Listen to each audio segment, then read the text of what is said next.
Assalamualaikum warahmatullahi wabarakatuh. Apa kabar semuanya? Semoga Anda semua senantiasa sehat dan dalam lindungan Allah Subhanahu wa taala. Selamat bertemu kembali dengan saya, Titin Purwaningsih, dalam mata kuliah Studi Konstitusi dan Lembaga Negara. Pada video sebelumnya kita sudah membahas fungsi konstitusi. Dan dalam video ini kita akan melanjutkan materi mengenai klasifikasi dan sifat konstitusi. Terdapat dua klasifikasi konstitusi, yaitu konstitusi dalam arti luas dan konstitusi dalam arti sempit.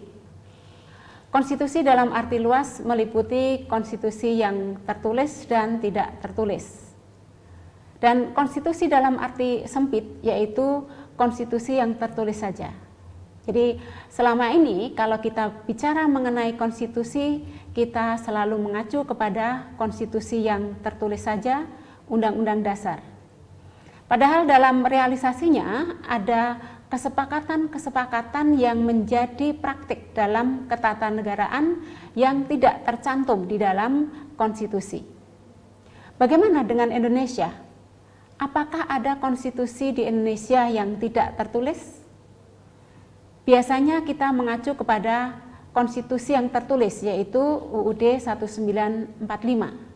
Padahal di dalam praktek ketatanegaraan di Indonesia juga ada kesepakatan-kesepakatan yang tidak tertulis yang dilaksanakan setiap tahun. Misalnya pidato kenegaraan Presiden Republik Indonesia yang dilaksanakan setiap tanggal 16 Agustus. Presiden setiap tanggal 16 Agustus memberikan pidato kenegaraan di hadapan MPR dan memaparkan berbagai perkembangan kondisi pemerintahan dan negara, termasuk perkembangan ekonomi, stabilitas politik, dan sebagainya. Nah, dalam pidato kenegaraan setiap tanggal 16 Agustus merupakan praktik konstitusi yang tidak tertulis di Indonesia. Namun secara umum kalau kita bicara mengenai konstitusi cenderung memaknai konstitusi dalam arti sempit, yaitu konstitusi yang tertulis atau Undang-Undang Dasar. Sifat konstitusi ditinjau dari kemungkinannya mengikuti perkembangan masyarakat. Terdapat dua jenis, yaitu konstitusi yang tertulis dan konstitusi tidak tertulis, dan mayoritas negara-negara di dunia memiliki konstitusi yang bersifat tertulis. Meskipun ada kesepakatan-kesepakatan yang menjadi praktik dalam ketatanegaraan, ada konvensi yang merupakan bagian dari konstitusi. Konstitusi yang tidak tertulis ya, berdasarkan pada kesepakatan-kesepakatan atau konvensi.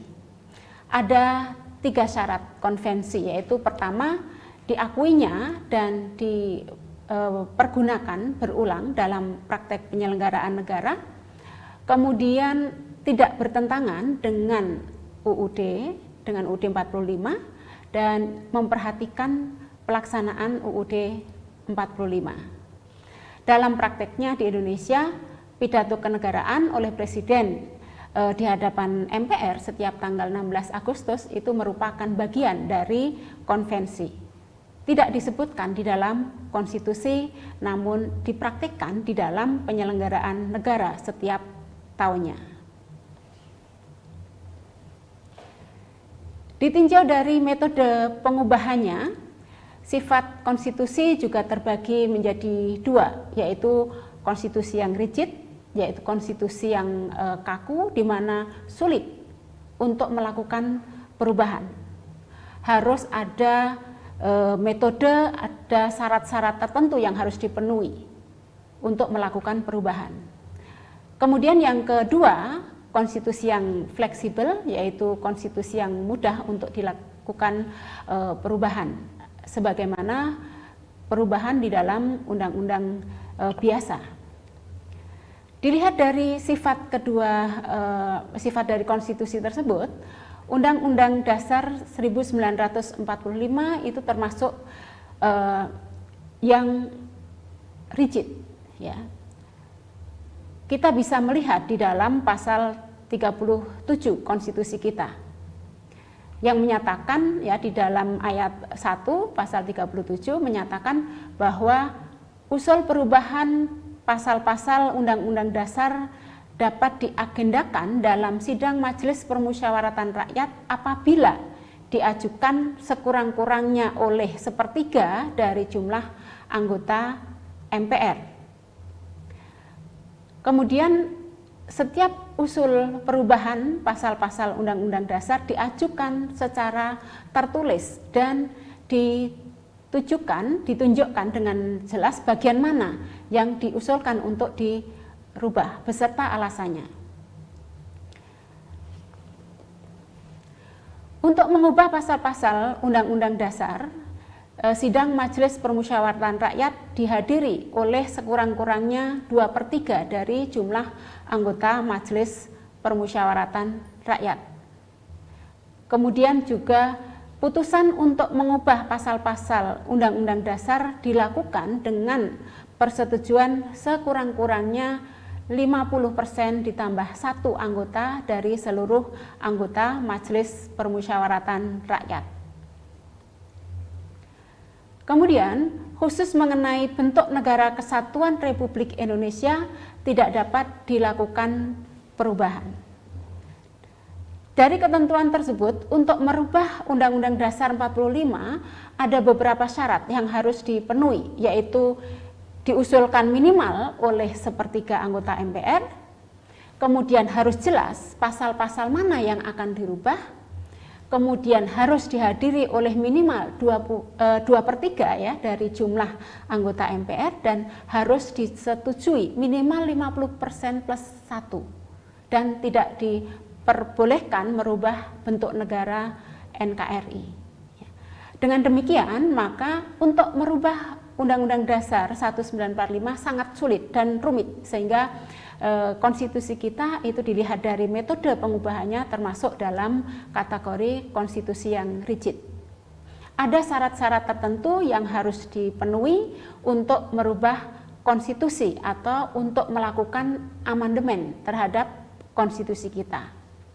Oleh karenanya proses amandemen konstitusi yang terjadi juga cukup panjang, mulai dari amandemen pertama sampai dengan amandemen yang keempat. Dan mengenai amandemen konstitusi dan konsekuensinya terhadap kelembagaan negara nanti kita akan bahas dalam materi khusus mengenai hal tersebut dalam video-video selanjutnya. Sedangkan konstitusi yang fleksibel mudah untuk dilakukan perubahan. Apakah ada konstitusi yang fleksibel? Ada ya. Contohnya misalnya konstitusi Inggris. Ya. Mengapa konstitusi Inggris itu fleksibel? Karena kita bisa melihat konstitusi Inggris itu tidak terdapat di dalam satu naskah. Namun ada beberapa naskah atau beberapa dokumen. Ya. Salah satu bagian dari konstitusi Inggris adalah keputusan pengadilan. Sehingga selama pengadilan memutuskan maka konstitusi itu bisa berubah. Rekan-rekan mahasiswa, demikian tadi paparan mengenai klasifikasi dan sifat konstitusi.